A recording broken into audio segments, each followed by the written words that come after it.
Hola amigos de Oner Ediciones. Bueno, pues estamos hoy realmente encantados y entusiasmados y esperemos que consigamos trasladar en esta entrevista que vamos a hacer nuestra ilusión y nuestros años de escuchar jazz. Y en este mismo momento estamos empezando un programa de jazz para ti que te gusta el jazz. Cifu para todos vosotros los amigos, a los que como siempre agradezco que estéis ahí y que nos acompañéis durante la hora. En control de sonido, en la dirección técnica. Porque el que les habla no sabe de música, pero sí que sabe disfrutar de lo bueno. Y lo bueno en este caso es el jazz que durante años nos sirvió nuestro amigo Cifu. Seguimos trayendo cosas de esas 2 cajas de John Coltrane, que eso da para mucho, y alguna cosa que hemos rescatado pues de otro soporte y lo hemos pasado a CD y no lo habíamos traído desde hacía muchos años o posiblemente en A Todo Jazz jamás.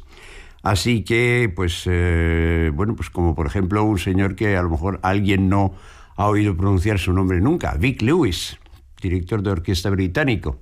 Bueno, pues luego hablaremos de él. Vamos con Branford Marsalis.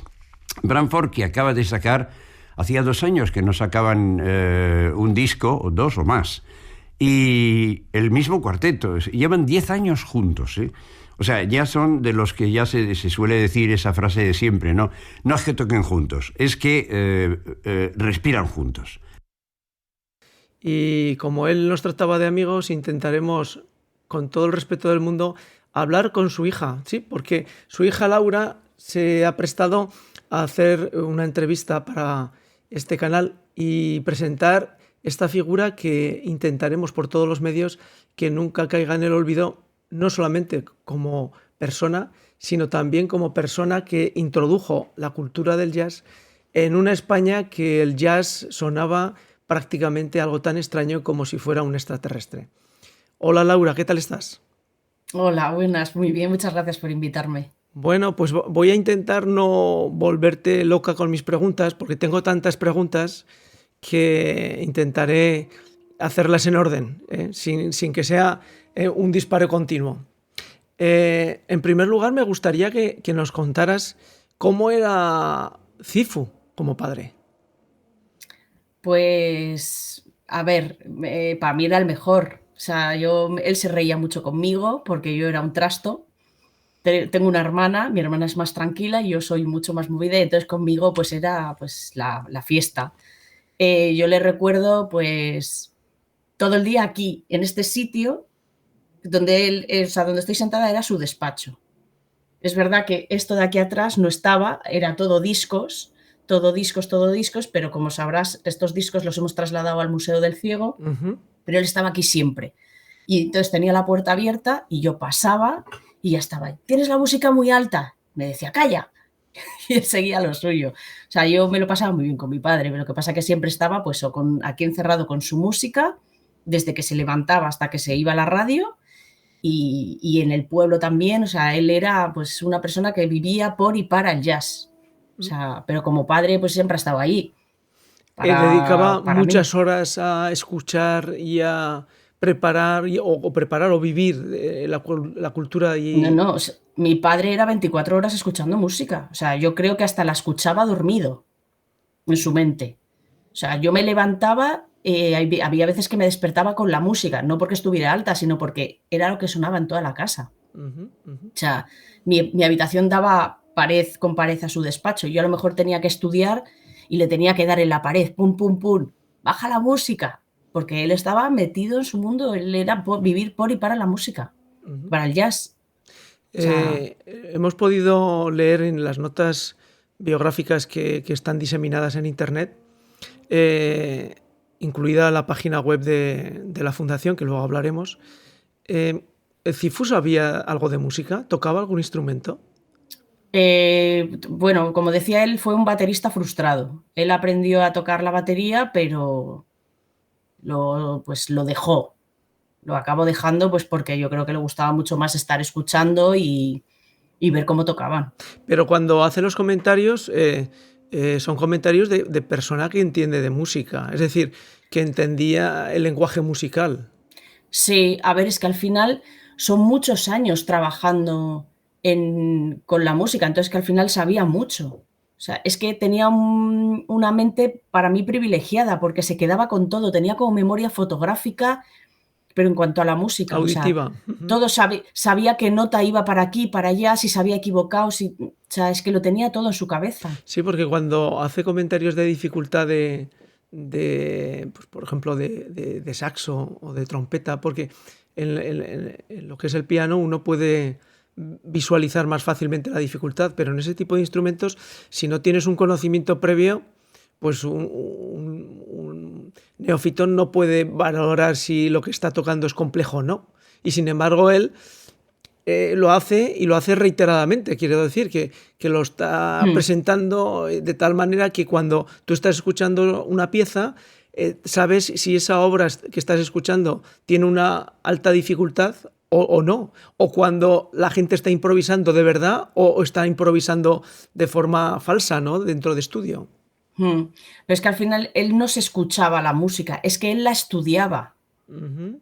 O sea, es que es como alguien que se pone a estudiar derecho, es que él estudiaba la música, él cogía un disco y se lo estudiaba y sabía en qué fecha y en qué local lo habían tocado y quién había estado en el local tocando con ese músico y quién estaba en la barra y quién estaba en la puerta. O sea, es que se sabía todo, lo estudiaba. Entonces estudiaba las notas, estudiaba todo. Laura, tu padre nació en París Sí, en el año 40 o 41, 40, ¿no? 41. 41. Y él le marcó su estancia en Francia a la hora de desarrollar su forma de vivir y de trasladar en los medios de comunicación, incluso en las empresas, el tema del jazz. ¿O fue un Claro, pues paso... no, no, no, fue, o sea, si, yo creo que si no hubiese nacido en París, no hubiese sido, no hubiese tenido la capacidad, o sea, lo que hubiese, el conocimiento que tenía. O sea, es que en París estaban muy modernizados en aquella época. El jazz llegaba allí, aquí en España no llegaba no había? música. Y ahí en Francia tenía acceso a clubes, a la música, es que claro que le influyó muchísimo. Y además el saber inglés, el poder relacionarse y entender lo que estaba pasando. O sea, el nacer en París fue lo que hizo que fuera el CIFU. Bueno, volvió, cuando él vino a España, ¿Mm? ¿os contaba a vosotros en familia cuáles eran sus impresiones de esa época de los años 60 en cuanto a la diferencia que pudo notar de entre vivir en Francia a la España de los 60? Pues sí, bueno, a ver, él contaba, más de una vez contó esta anécdota, que él flipó cuando vino a Madrid y se fue a la universidad y él lo que quería era meterse en un grupo de música. Y lo primero que preguntó en la universidad, ¿dónde hay un grupo de música donde me pueda meter? Y le dijeron allí, y cuando entró era La Tuna. Claro, y él dijo, ¿es esto lo que me vais a ofrecer? Y dijo, fuera. O sea, y entonces al final, pues ir a clubs de jazz, al whisky jazz, a todo lo que había en aquella época. Aquí estaban pues muy atrás de donde él venía. Ujú. Y la entrada en las empresas musicales, discográficas de ¿Mm? aquella época, que claro que para los que nos escuchen, el mundo discográfico ha cambiado tanto que, pues bueno, cuando alguien escucha en un MP3 y lleva allí, bueno, pues 100 canciones, por no decir 1000, pues bueno, antes la circunstancia no era esa. O tenías un soporte y un aparato grande donde poder colocar tu disco y tus altavoces, o era imposible que pudieras oír nada, ¿no? Wow, con una orquesta así da gusto, ¿verdad? Vic Lewis dirigiendo sus West Coast All Stars en uno de sus viajes a Estados Unidos. Estamos hablando de Sizzler After Lunch, composición y arreglo de Bill Holman, al que yo considero... Hombre, hay unos cuantos arreglistas blancos de estos que tienen ese sentido de la melodía y del swing impresionante, como Mulligan, como Bob Brookmeyer, como Manny Alban. Claro, él está en esa misma lista, Johnny Mandel, Marty Page, pero yo creo que Bill Holman le supera, no sé si les supera a todos, pero por lo menos en cantidad de material escrito y arreglos desde los años 50 sin parar. Bueno, Bill Holman, uno de los más grandes arreglistas de jazz de todos los tiempos, eso está claro. Y Vic Lewis, que por cierto no os he contado que, bueno, quizás por supuesto todo el mundo recuerda que el manager de los Beatles se llamaba Brian Epstein y que tenía, bueno, una oficina. Y Vic Lewis entró en esa oficina en 1964. Y cuando falleció Epstein 3 años más tarde, ya se sabe que fue un fallecimiento, esto es un tanto extraño, Vic Lewis se transformó en miembro de la directiva de la compañía, aunque él se ocupó más de otros artistas, pero no abandonó para nada el dirigir sus propias bandas y seguir dando conciertos y jugando al cricket. Bien, Vic Lewis, ahí estaba, 21 de marzo del 89, con sus West Coast All Stars tocando a Bill Holman, Sizzler After Lunch. Y volvemos a la caja número, esta vez el volumen 3, que acaban de publicar, es que material da para rato, de John Coltrane, efectivamente. John Coltrane en un disco que salió, un disco de estos mixto, porque la mitad es John Coltrane, la otra mitad es Archie Shepp, en una actuación en el Festival de Jazz de Newport de 1965, si no me equivoco. A ver, la fecha, por favor. Sí, 2 de julio, eso es, 2 de julio de 1965, John Coltrane y su cuarteto en Newport, poco antes de marcharse a Francia, a Antibes, donde se les grabó, y ahí se grabó, por cierto, la única versión en directo que se conoce de Love Supreme, el disco que pusimos la semana pasada. ¿Recordáis? Bien, pues la única versión en directo fue precisamente durante ese verano cuando Coltrane actuó en el Festival de Antibes en el sur de Francia. Bueno, aquí estamos a 2 de julio de 1965. El disco salió bajo el título de New Thing at Newport, la cosa nueva, porque ya no sabían qué título ponerle al jazz que estaba creándose a mediados de los 60, que era free, que era vanguardia, que era experimentación, que no se sabía muy bien, y lo llamaban New Thing, la nueva cosa. Bueno, pues New Thing at Newport, que puede quedar muy bonito así el título, pues eso, medio disco John Coltrane, medio disco Archie Shepp, con lo cual yo lo tenía, el LP, lo tenía en la sección, al final de todo, después de la Z, en varios, porque no sabías dónde ponerlo, o decías, o compro un ejemplar más, pero yo ya no podía comprar otro ejemplar, para poner uno en la C de Coltrane y el otro en la S de Shepp. Bueno, bien. Sí, vicios de coleccionista y de estanterías. Bueno, pues aquí está. Tenemos aquí el CD original, además, con la actuación y las presentaciones del padre O'Connor. El padre O'Connor, capellán católico de los músicos de jazz de Nueva York, católicos, si lo sabía, y los que no lo eran también iban con el padre O'Connor. Era un tipo muy gracioso y presentaba muy bien. Y entonces, claro, pues llega al Festival de Newport, George Wayne llamaba al padre O'Connor y le decía, oiga, venga usted, suba al micrófono y presente, que usted lo hace muy bien. Bueno, pues ahí hay de todo. Y Coltrane con su cuarteto, que vamos a escuchar inmediatamente. McCoy Tyner al piano, Jimmy Garrison al contrabajo, Elvin Jones a la batería. Es un tema que Coltrane, yo no sé si lo escribió para ese concierto, porque yo no recuerdo haber visto este título luego en ningún momento interpretado por Coltrane en algún concierto o en disco aparte.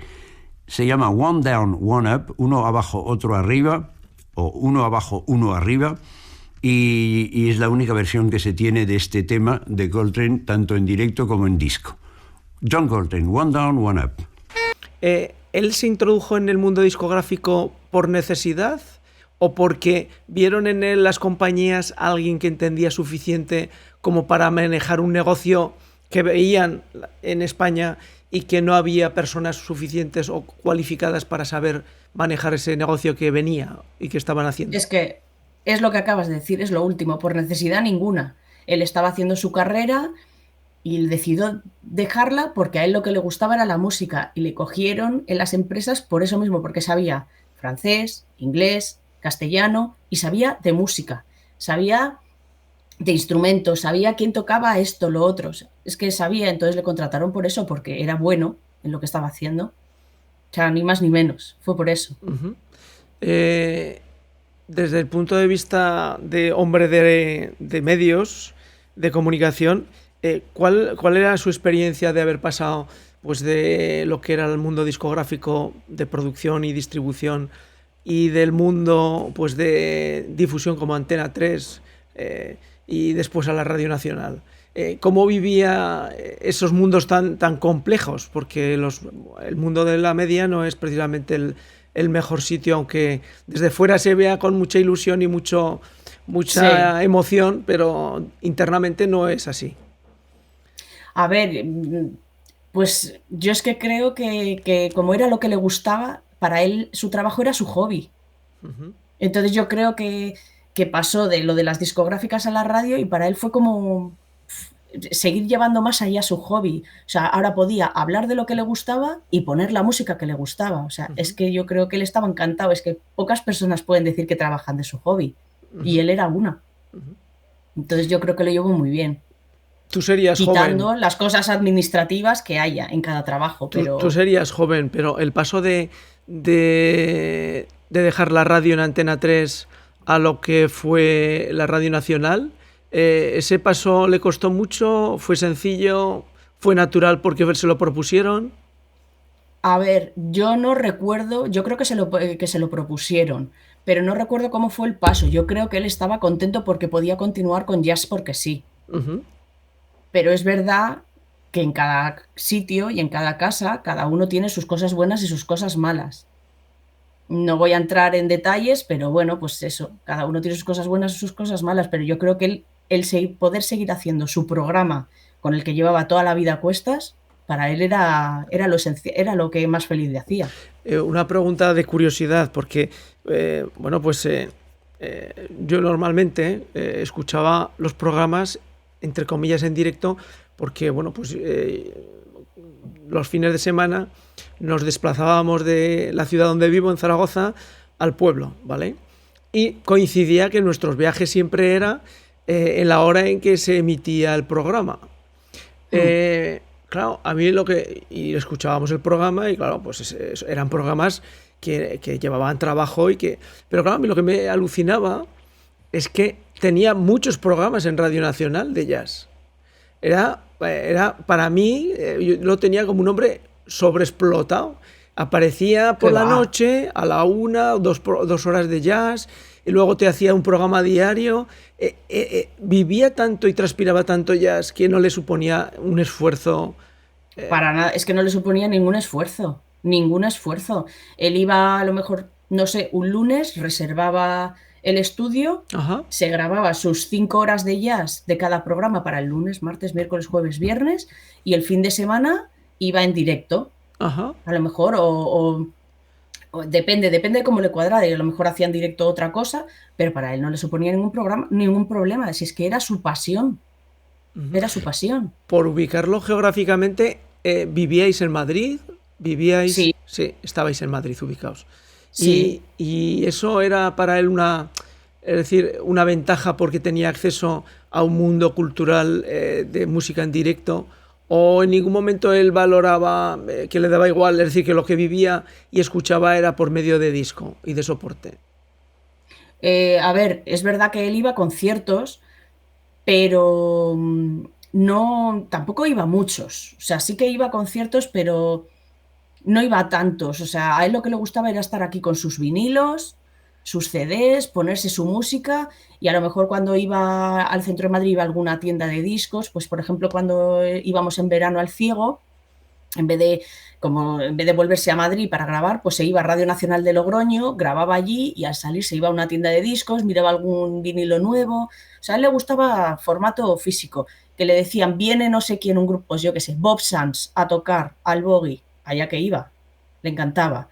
Si le decían conciertos concretos, pues sí, él salía, pero tampoco era de estar todos los días en conciertos. A él le gustaba estar con el formato físico. Laura, el tema de la fundación, como hemos citado al principio, ¿os ha supuesto mucho trabajo? ¿Habéis recibido ayuda? Sí. ¿Ha habido calor popular, institucional? A ver, la asociación nos costó porque, claro, cuando falleció mi padre, pues nos quedamos un poco de qué hacemos con todos estos vinilos. O sea, lo suyo es ponerlos, que la gente pueda acceder a ellos. Y Mario Benso, amigo de mi padre, nos ayudó a catalogarlos. Entonces, yo encima estaba embarazada, estuvimos haciendo pues toda la base de datos, De qué cifra de discos estamos hablando? pues estamos hablando de unos 10.000 Diez entre mil vinilos discos. y CDs, sí, hay unos 10.000. Entonces, claro, Que pues abarcan vinilo 50 por... años tranquilamente de historia musical. Claro, bueno, ya el año pasado encontramos los EPs pequeños de mi padre que tenía en Francia, porque claro, todavía seguimos abriendo cosas, es que no tenemos tiempo, Ya. porque cada uno tiene su vida y tenemos trabajo y hijos, entonces vas al pueblo y empiezas a abrir cajas y de repente aparecen cosas que vuelves a meter en la base de datos y los expones en el museo, pero estuvimos catalogando disco por disco y todo, y cuando ya lo teníamos más o menos encauzado, pues fuimos un día al Ciego y de repente me encontré con el alcalde y El me dijo, ciego ¿cómo es estás? Álava, Tal. para los que nos escuchan. El Ciego es Álava, sí. Y entonces me encontré con el alcalde y Luis Aldazábal y me dijo, ¿cómo vais? Le dije, pues tenemos todo esto que no sabemos hacer con ello. Y de repente me dijo, espérate que lo ponemos aquí. Si no es por Luis Aldazábal, el alcalde del Ciego, que tristemente ha fallecido este 9 de enero, Vaya. esto no hubiese salido adelante, porque fue él el impulsor que dijo, traéis todo aquí y se expone aquí.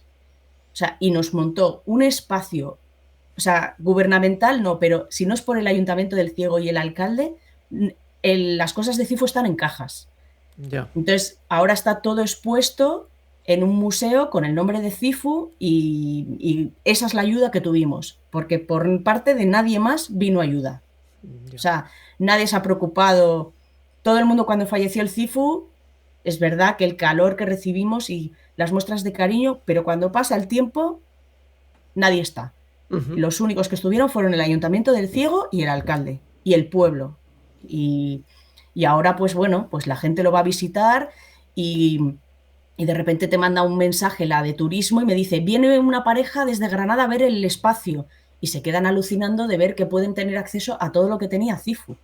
Y es muy bonito el calor que ves de los fans en Twitter que te ponen, oye, voy a ir a ver el espacio y les enseñas los premios, les enseñas el despacho donde trabajaba, los guiones de Jazz entre amigos y pues la gente se pone muy contenta y recibes mucho calor por parte de sus fans. Y fue muy duro ponerla adelante, pero ya te digo, gracias a Luis que pudimos hacerlo. Para los que a lo mejor no lo tengan muy controlado, eh, eh, podemos escuchar su aportación, porque luego matizaremos qué aportación, en tres elementos que son jazz porque sí, a todo jazz y jazz entre amigos. Jazz entre amigos se emitía en televisión y son piezas visuales de vídeo emitidas por la única televisión prácticamente que existía entonces, que era la española, ¿no? Y jazz porque sí y a todo jazz es jazz, pero con comentarios en directo y de una gran riqueza.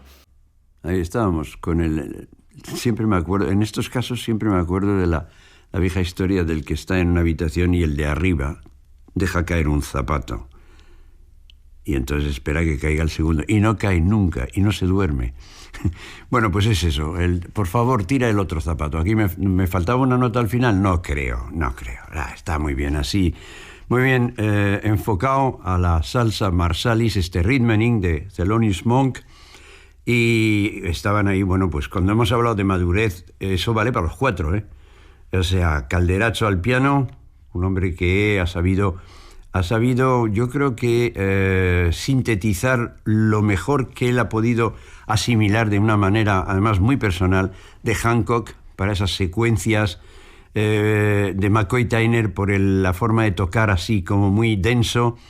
Bueno, Calderaccio al piano, otro que también lleva ya un tiempo, es decir, son hombres, Marsalis va a cumplir 48, 49 este año, y Calderaccio anda por los 40 y ya llevan ya veintitantos años, más de veintitantos años, más, algunos casi 30, pues practicando, si se puede decir la palabra. Y efectivamente esto ya está absolutamente asentado, ¿no? Eric Revis al contrabajo y Jeff Watts, que es un maestro de bateristas ya. Bueno, pues ahí estábamos, a 25 o 27 de agosto de 2008, en este disco que sale en la marca de Branford, Marsalis Music, y que, bueno, pues es bajo el título de Metamorphosen, que no es el título de ningún tema, sino el título que él ha querido darle al disco. Bien, y antes os he hablado de un director de orquesta británico, Vic Lewis. Pues es que resulta que para el que habla lo importante es que el legado, voy a intentar explicar un poquito la idea.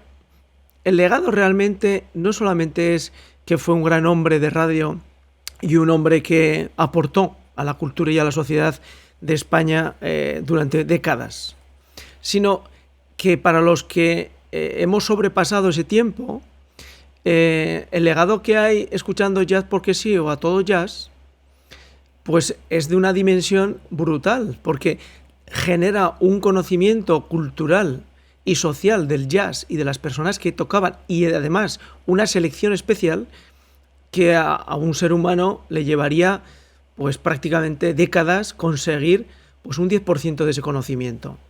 Y además bien relatado, es decir, el Cifu, cuando te relata algo, como hemos ido escuchando a lo largo de la entrevista de Laura, es que casi se te está olvidando que estabas escuchando un programa de radio para oír unas piezas de jazz.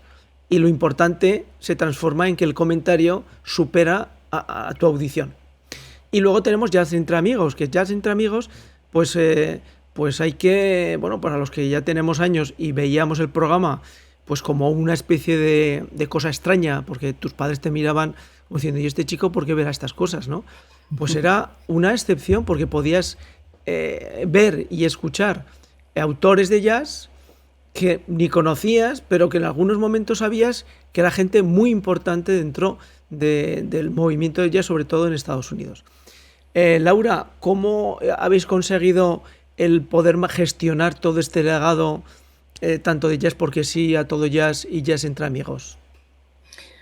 Pues a ver, gracias a la ayuda de Mario Benso, que trabajaba con mi padre, pues por ejemplo, de jurado en el Festival de Jazz de Guecho, y sabía un poco cómo podíamos ir encauzando y bueno, pues nos ha ido guiando un poco para saber cómo teníamos que, pues eso, primero, recoger firmas para que se vuelva a poner al alcance de todo el mundo los programas de jazz entre amigos.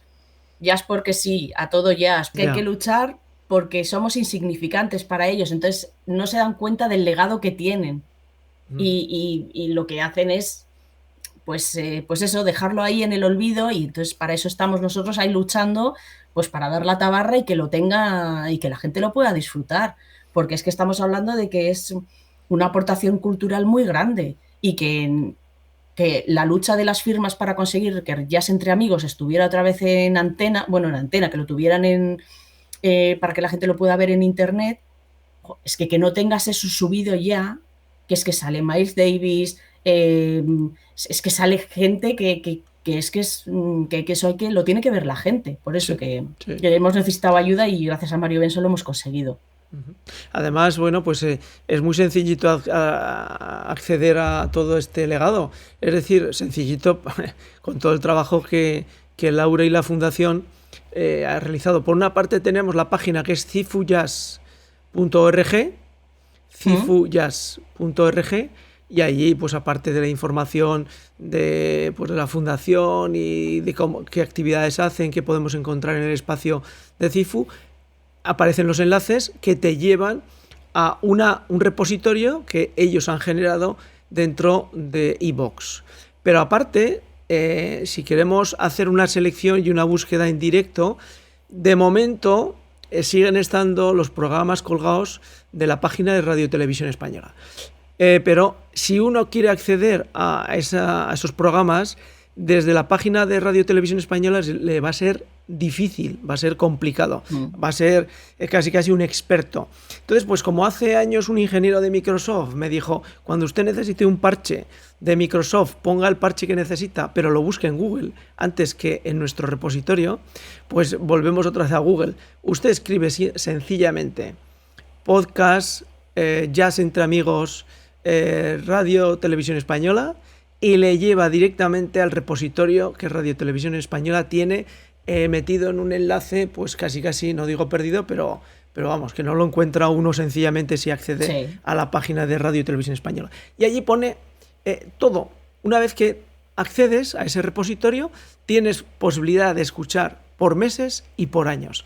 Si lo haces, uno entiende lo que está hablando Laura, de que este legado que nos ha dejado es un legado que desde el punto de vista cultural sobrepasa al trabajo como periodista y como conocedor del jazz que hacía nuestro amigo Cifu Marsalis. Branford, que acaba de sacar, hacía 2 años que no sacaban un disco, o 2 o más, y el mismo cuarteto, llevan 10 años juntos, ¿eh? O sea, ya son de los que ya se suele decir esa frase de siempre, ¿no? No es que toquen juntos, es que respiran juntos. Branford con Joe Calderazzo al piano, con Eric Revis al contrabajo. No sé si al principio, pero al principio de todo estuvo un tiempo James Genus, pero Eric Revis es el bajista que yo recuerdo de años. Y por supuesto a la batería Jeff Tain Watts. ¿Por qué? Pues porque es una información cruzada. Es decir, uno va escuchando los programas y repite partes de unos programas en otros con comentarios diferentes. Y uno al final entiende cómo se va entretejiendo la cultura de jazz dentro de la música totalmente outside que era el jazz cuando se generó. Laura, ¿de qué forma la Fundación se plantea el poder gestionar? Porque además, tú tienes los conocimientos suficientes para entender esto que voy a decir. ¿Cómo gestionar un repositorio que se acceda no solamente por lo que serían los temas y meses y años, sino pues por lo que serían etiquetas o tags que permitiera uno escuchar de forma más precisa los minutos o de forma más concreta a un autor? A ver, en el caso de los podcasts de Jazz entre amigos y de Jazz porque sí, es complicado porque eso lo tiene que hacer la propia RTV. O sea, deberían, efectivamente, lo que tú has dicho, marcarlo por etiquetas, pero no lo van a hacer. Entonces es que es complicado. O sea, yo, por ejemplo, los programas que subo a la web de Cifu Jazz, de Jazz entre amigos, por ejemplo, ¿Sí? tengo un buscador y por nombre, si tú pones Miles, te va a salir todo lo que hay de Miles. Si tú pones Jorge Pardo, te va a salir todo lo de Jorge Pardo. Sí. Entonces hay que etiquetarlo bien. El problema está en que en Radio Televisión Española no está bien etiquetado, por eso es complicado de encontrar. Ajá. Es que es complicado. O sea, es que lo has dicho tú perfectamente. Lo que hay que hacer es etiquetarlo bien. Y si no está etiquetado bien, no se encuentra. Bueno, ¿y qué ocurre? Pues que la gran, entre comillas, la gran suerte es que como es una calidad tan alta todo el repositorio que ahora mismo están todavía guardando en Radio Televisión Española, pues uno empieza por el año, por ejemplo, 2012 y va subiendo y va escuchando cada programa y va oyendo autores y composiciones y grupos, de tal manera que uno va adquiriendo esa cultura y ese conocimiento de cuáles son los programas que puede ir pinchando, pero a base de experiencia. ¿Qué ocurre? Que sería mucho más sencillo para utilizar ese repositorio de forma no solamente de disfrute o de entretenimiento, sino también de estudio para todas aquellas escuelas que, pues que estudian el jazz como parte de la música, entre comillas, clásica ya de cualquier conservatorio, y por lo tanto sería una buena fuente, un buen repositorio de análisis para mucha gente que se dedica a realizar una aproximación al mundo del jazz. Laura, ¿esto como tal, tú confías que alguna vez se pueda llegar a tener? No. No, claro, no confío en absoluto. Eres pesimista. Sí, o sea, es que lo hemos reclamado muchas veces, estando el CIFO en vida. Ajá. Hemos reclamado que esto se ponga bien y no lo han hecho. Pues ahora ya. Y lo hemos reclamado nosotros, fans, a través de Twitter, se lo han dicho, y directamente es que ya no ponen ni el título del programa. Han quitado el título y ya te pone A Todo Jazz. Vale, ¿A Todo Jazz cuál?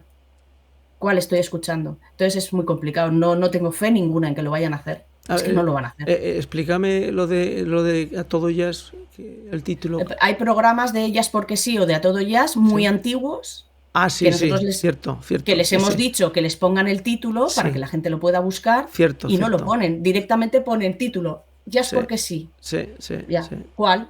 Es que ¿qué estoy escuchando? ¿Que me lo tengo que escuchar entero? A lo mejor, y pues si tengo que ir por todos los programas que tenía Cifu, entonces no tengo ninguna esperanza de que lo vayan a corregir. Es triste, pero bueno. Una pregunta, ¿vosotros tenéis dijéramos, una copia de todos los programas en salvaguarda o es un Yo repositorio que está online y... no tenemos nada, o sea, yo lo que tengo es que gracias a un fan de mi padre que se puso en contacto conmigo justo al año siguiente de fallecer mi padre, que el chico vive en Ámsterdam, no me acuerdo el nombre, Ujú. hizo un torrent para que yo me descargara todos los programas de Jazz entre amigos, o sea, perdón, de A Todo Jazz y de Jazz porque sí, desde el 2011, creo. Ujú. Y tengo todos desde el 2011. De más atrás no, porque RTVE no pone el enlace. O sea, tenemos desde que Radio Televisión Española deja. Entonces yo los tengo en un disco duro para mí. Pero no hay posibilidad de coger y decirles, ¿me los pasas todos? Porque no hacen caso. O sea, Ujú. Ujú. Entonces yo Bueno, gracias a ese fan pude descargármelos todos. bueno, pues Laura, ¿en qué medida dentro de la familia ayuda a, bueno, pues a tener más próximo a tu padre con lo que es el espacio de la fundación y con lo que es también, pues bueno, pues escuchar y reescuchar en distintos programas de jazz entre amigos, por ejemplo, o de es algo que a la familia le satisface? Pues sí, a ver, mira, yo cuando falleció, mi marido me decía, tienes la suerte de que tienes los programas y le puedes ver cuando quieras. Ujú. Y es verdad, porque le puedo escuchar y le puedo ver. Y no es lo mismo que otra gente que tiene a lo mejor un vídeo casero. Yo es que tengo tanto donde le pueda ver que a mí me... Y luego entro en el espacio y veo pues cómo era el plató de Jazz entre amigos, veo cómo era el plató del estudio de radio y para mí pues hace que lo tenga muy cerca. Hace que lo tenga muy cerca. Y todos los jueves que subo el programa Jazz entre amigos a la web, pues solo verle presentando y ver la entrada de Jazz entre amigos y todo, pues hace que me venga cuando era pequeña y estaba en el sofá y veía el programa y bueno, pues me trae muchos recuerdos y le tengo muy cerca. Bueno, pues Laura, no te queremos robar más tiempo. Te Lo damos único que las te, gracias. Sí, sí, te quería enseñar una cosa que he rescatado. sí. Te quería enseñar cómo trabajaba mi padre. Se hacía un planning mensual Esto nos lo con sus... mandará por foto porque... Sí, os hago una foto. Este era un planning mensual. Luego se hacía su planning semanal. Y luego llevaba... Lo único que llevaba a la radio eran unas anotaciones de fechas y todo lo demás lo tenía en la cabeza. Lo estoy viendo y son unas anotaciones, pues son O unos sea, bosquejos. esto era un programa, esto era otro programa, o sea, eran 4 fechas y lo demás lo tenía en la cabeza. Así trabajaba el CIFU. Si alguno no ha escuchado algún programa de Jazz entre amigos, por ejemplo, o de Jazz porque sí, pues los comentarios podían durar a veces 3 minutos. Y tres Sí, minutos o más. son 500 palabras tranquilamente, con lo cual hoy en día en la radio que la gente trabaja con tanto guión, pues sería impensable el hacer tanta producción de programa porque haría falta prácticamente el triple para escribir los guiones. Con lo Sí, cual, pues entre comillas, vamos a decir un tema económico que queda feo, pero el trabajo que hacía era muy rentable porque ahorraba sí. muchísimo en producción. Porque lo que nos ha enseñado No, Laura es prácticamente no, había 4 datos, el resto estaba en su sí. cabeza.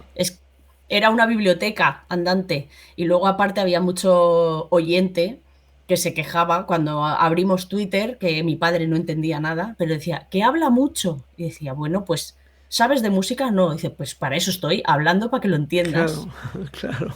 Bueno, pues Laura, nosotros haremos todo lo posible para echar una manita en que se mantenga esa ilusión, pero sobre todo que el legado no se pierda, que ese legado tan Sí, a ver, importante cultural se ponga en pie y se trabaje y lo trabajen los que lo tienen que trabajar para que todo el mundo pueda usar hoy y dentro de 3 generaciones ese trabajo tan ingente que por suerte pues le tocó a Radio Televisión Española el poder producir y gestionar. Entonces, bueno, pues es importante que eso no se pierda.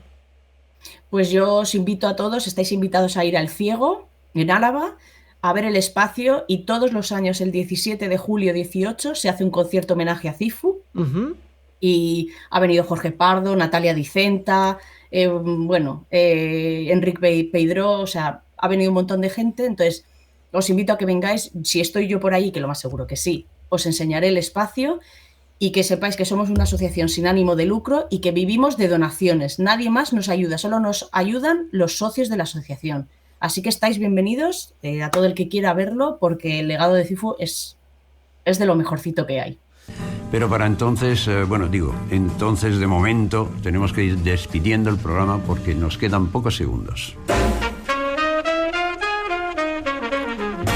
Y así una vez más aquí en Radio 3 de Radio Nacional de España. Este ha sido otro A Todo Jazz que os ha ofrecido Cifu, a todos vosotros, a los que, como siempre, agradezco que hayáis estado ahí. Muchas gracias por la compañía. Pues Laura, muchísimas gracias y bueno, pues gracias a vosotros, probablemente gracias a ti. Volveremos otra vez a contactar para sacar un poco más de punta, porque les puedo decir que en este tiempo que hemos estado de charla con Laura no hemos hecho nada más que poner la base de cartón a la tarta que tiene pues 1,5 metros para la boda que tendríamos que celebrar. O sea que a empujar por ese legado cultural que es una riqueza para toda la sociedad. Muchas gracias, Laura. A ti. Que vaya bien. Chao. Chao.